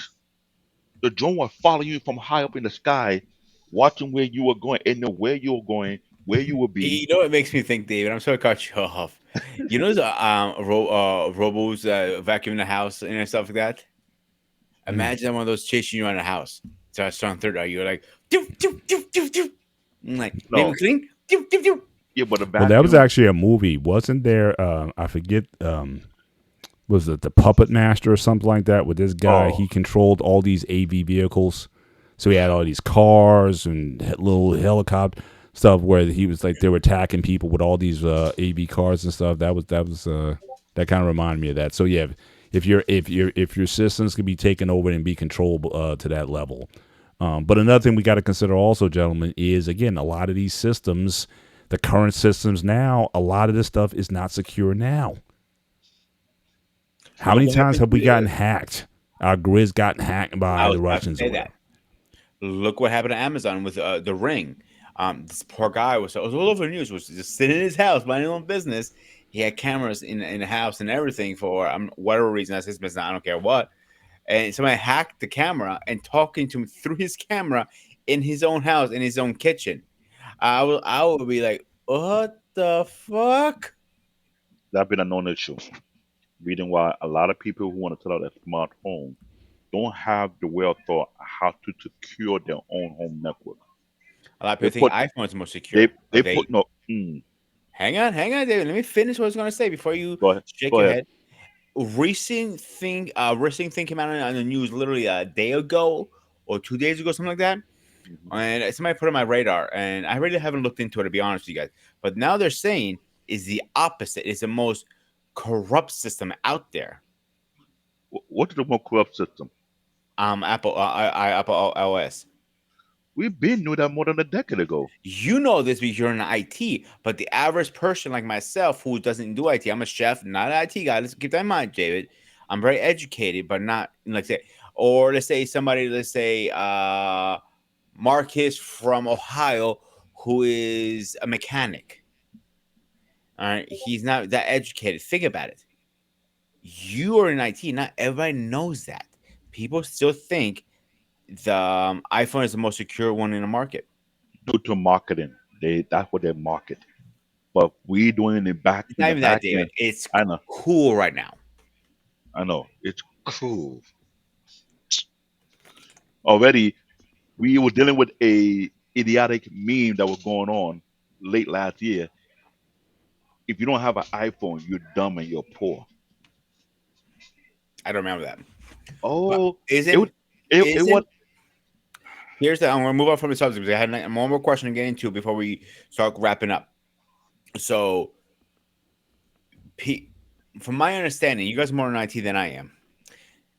Apple intelligence, aka AI, is the laughing stock in the IT community right now.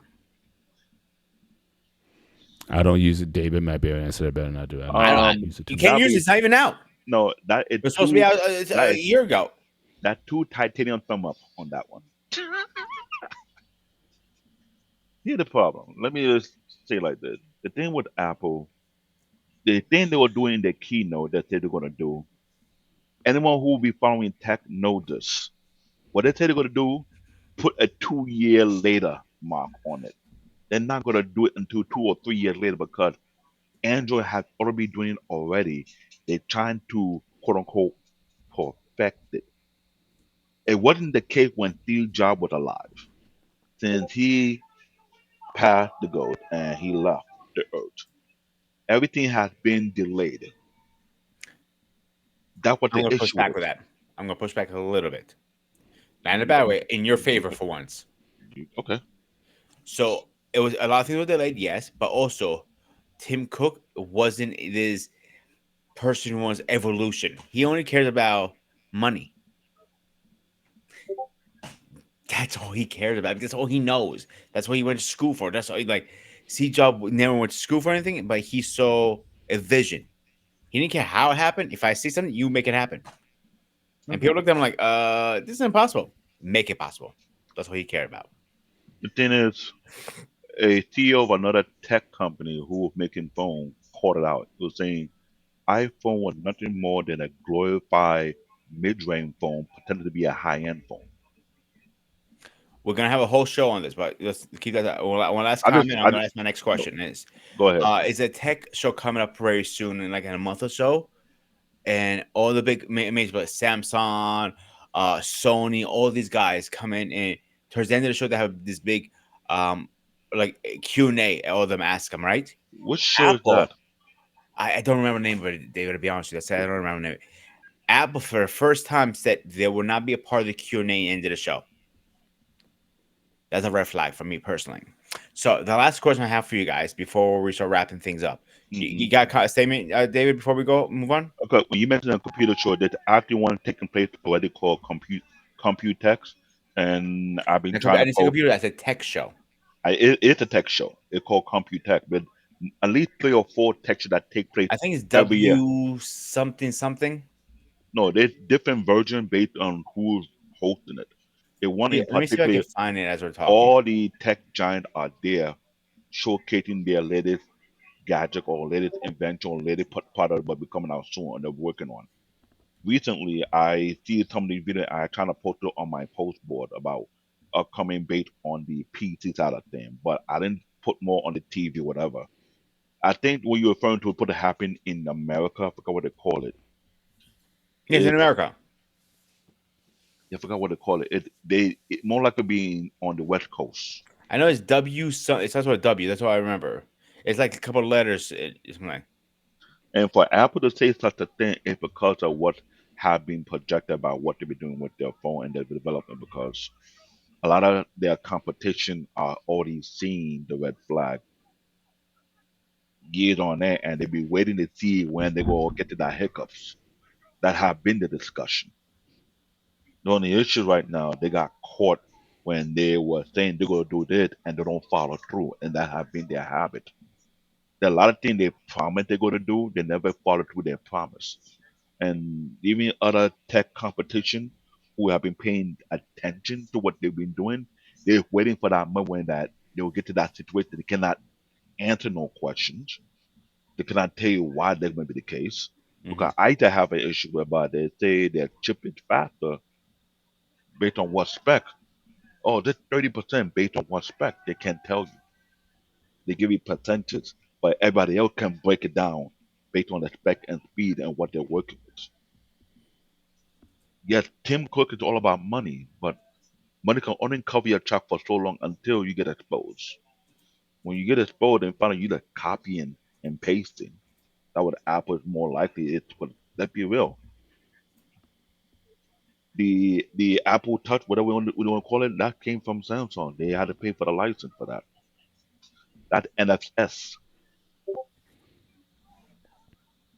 the screen come from Samsung. Most of the chip come from Samsung. So when they act like they're above everything, they're not above everything. It's just that as long they have the government on their side, so they keep American technology the high value when they actually the low value machine. Ever since then, you only cost you about what $150 to make an iPhone.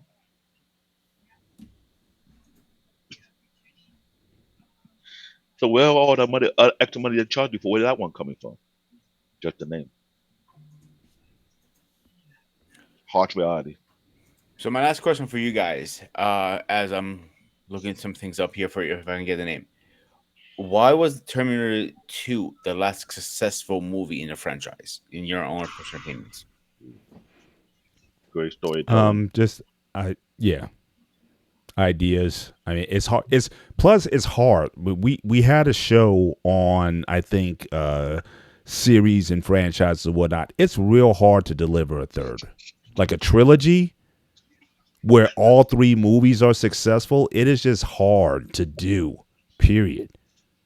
Unless you went into it with that idea in mind. So, like I say, if you had the trilogy conceived from the beginning and you decided to, you had a roadmap already and you were just going to land it, that's one thing. But again, Terminator 2 was made 7 years after the first one. And that because nobody thought it was going to be the blockbuster that it was.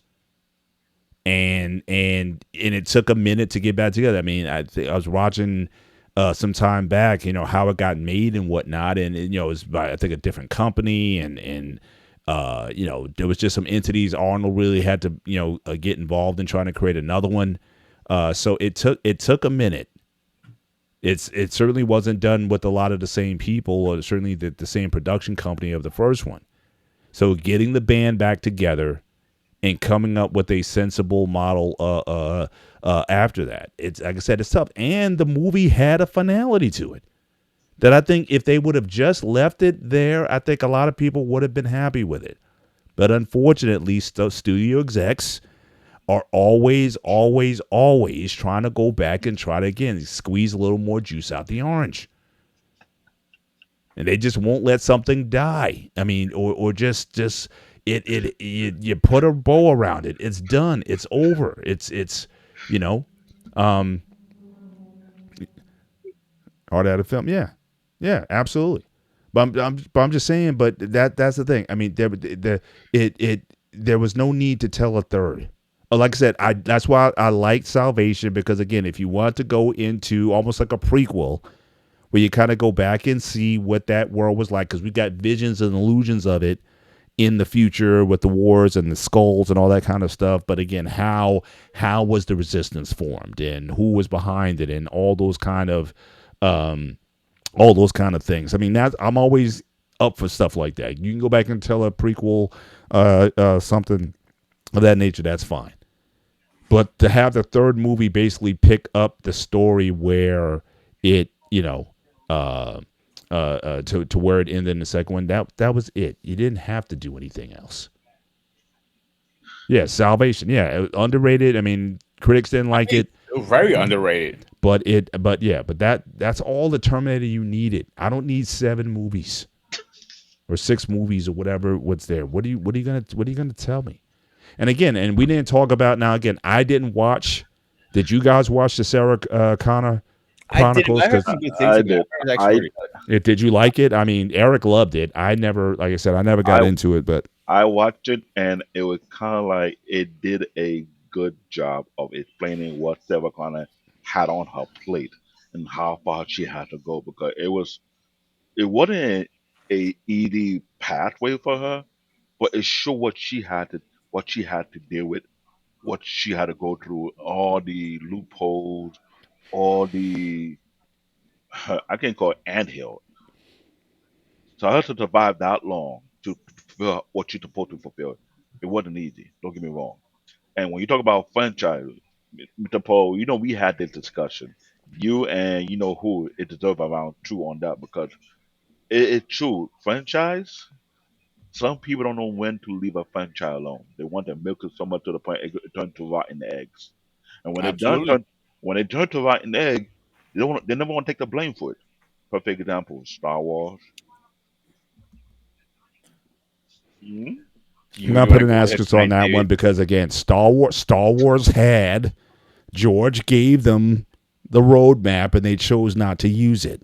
No, what they Yeah. did is they Okay. took the roadmap and peed on it and said we got better, and Well, they I'm did just not. saying. I mean, but the fact is, I again, didn't translate it. but again, there was a road forward for them that would have kept the continuity and everything going, and they just, like you said, they just poo pooed on it and just moved on. So I'm not going to put Star Wars to me has an asterisk. I don't think the issue is too many Star Wars movies.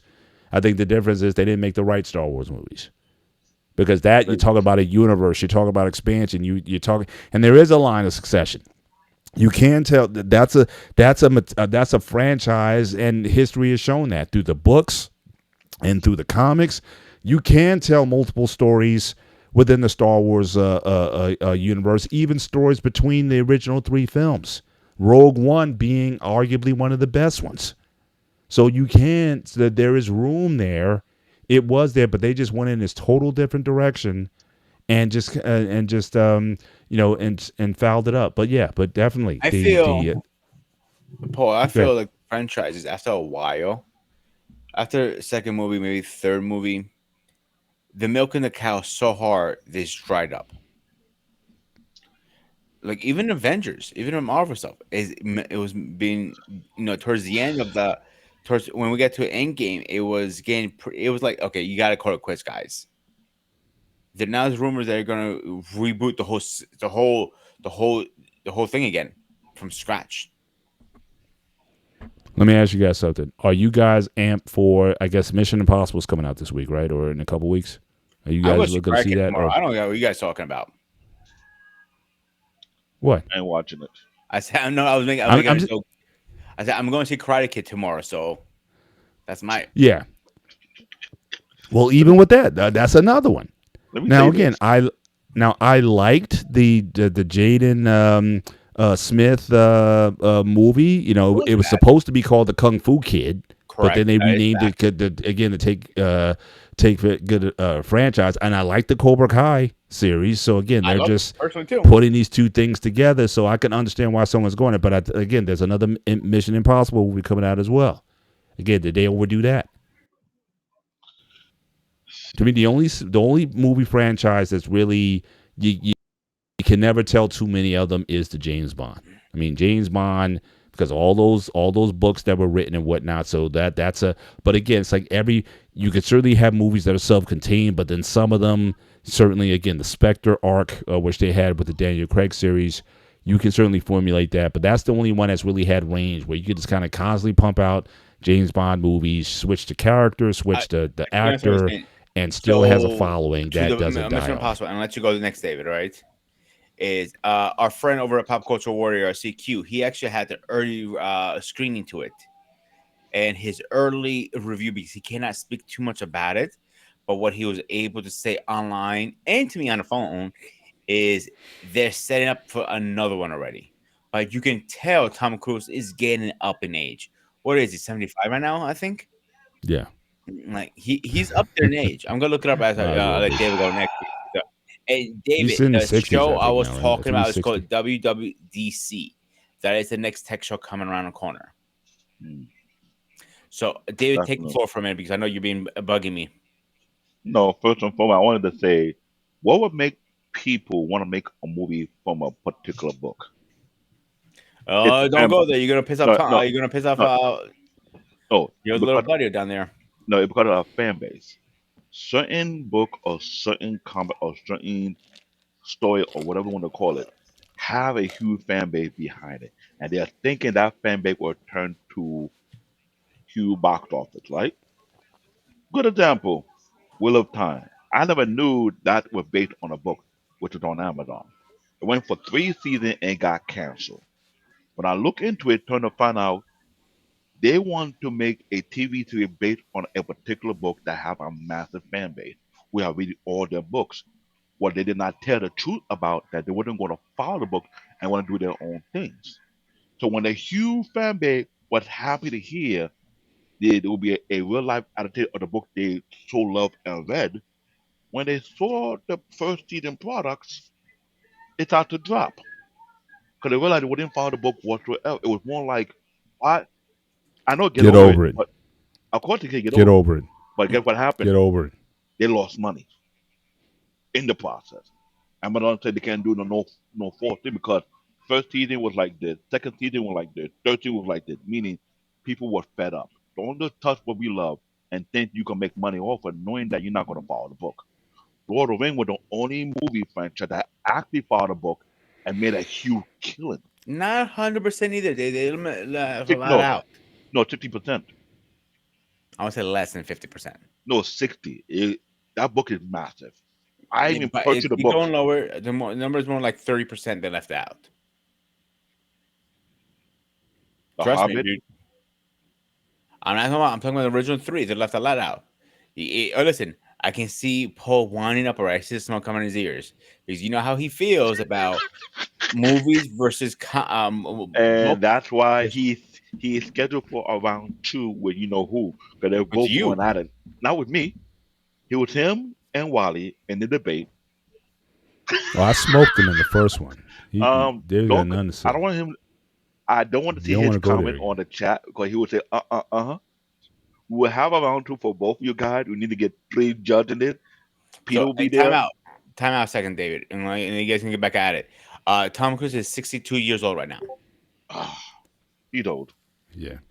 You're the best. Yeah. You're not Jackie Chan. So And again, and I'm still um there's only of the couple MI movies that I liked in part, and again, I had to do a change also because it's very different from the original. I watched the original series, so that was a very different vibe and move. They only kept really the first half of the first movie had any resemblance to the original series. After that, it just became like a Jason Bourne sort of action sort of thing, which was not the original Mission Impossible series. So they went totally off the range with how they took the series. But it is what it is. But but that's how I go back with MI. So mhm. you know. So again, I can adopt a change, but it's definitely I don't if I compare it to the original, then I get all kinds of feelings and stuff. If I have time, and if David has time, because our time is a little crucial, I know you're gonna probably go see it, right, Paul? I'll probably see Karate Kid Of before course. I see MI. So so I doubt it. And just with my schedule, with everything I got going on now, No, I I was gonna doubt if I'll say get out. after we go see it, we should have I a doubt if I'll little get you. our own opinions about it, like do a little show on it. But scrap the idea. But we are gonna be doing a Crack Hit Mm. update show with the movie. So I'm seeing it tomorrow. You're gonna see it probably in a week, right, Dave? Paul? Yeah, definitely. Yeah. Yeah. Maybe I can What get to about it next you, week or so. Dave? You think But you're gonna make it? it's gonna be I will see it's what I gonna can take. do, but I need to see it because I'm not very going to be very judgmental because they're bringing You're judging on the. all American movies, dude. I'm a very tough critic. Tough quitting my fucking ass. Oh, you'd be surprised what I say about certain movies when I feel like you to get your money back. You've reached your limit on talking. Shut the fuck up. Boom, You blaze know the what? middle finger. You know what, David? I'm kind of proud of you. I only had to hit the button once tonight. You should have did more often. Yeah, tonight you've been actually behaving for once. All right, guys, let's get in our final thoughts. You guys go in, order as you came in. David, you go first. Paul come in last, and I'll finish us off. I would say that Terminator was a pop culture icon growing up. The first movie got us into it. The second movie, it made its mark. Right after that, all the other movies besides Salvation, it it give you a question why I understand what Paul said. Certain franchise to be left alone. Certain we don't spoil it for everybody, and we kind of enjoy that. I enjoy Terminator 2 and Salvation because Salvation was a very good movie, even though it was underrated because we have some poor critics don't know what they're looking at.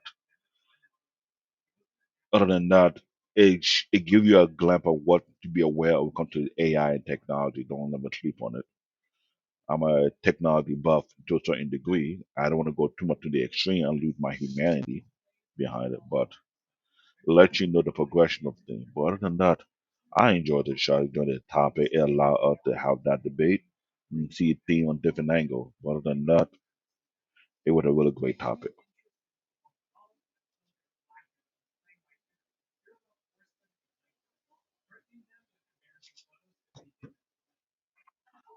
Mute monster got me. Again, good show. Certainly, what Terminator did, probably above everything, is it turned Arnold into a superstar.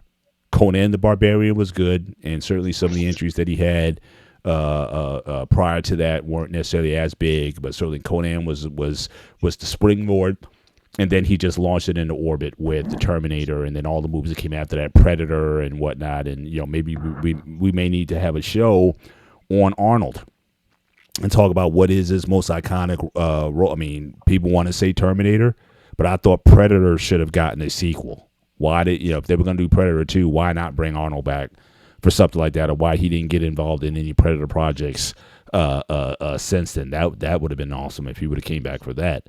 But yeah, but in a slew of movies from the 80s that dealt with the topics of, again, of the dangers of computer technology, the fear of nuclear war. Terminator is certainly amongst one of the top entries in the line of movies that dealt in that era and those times. And certainly it was well crafted.